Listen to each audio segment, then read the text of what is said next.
Welcome back to our video series on how to buy a house. Today, we're gonna cover how to make an offer. In a competitive market like we have right now in the Denver metro area, for instance, we only have 2 weeks of inventory. It's very important for you to have your offer written intelligently and also written to make you stand out with the competition. How we do that, we go into the details such as appraisal gaps, we go into limiting inspections, making sure that we still have an inspection, but limiting to only health and safety issues only.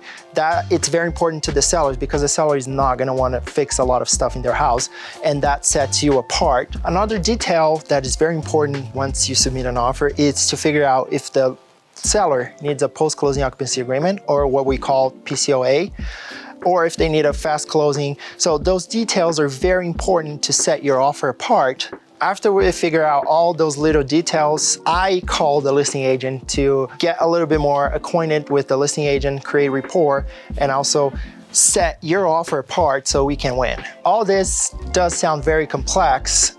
In reality it is, but our job is to make all this easier for you. So contact us. The contact information is gonna be at the end of this video, and we can't wait to help you buy your home here in the Denver metro area. Have a great day.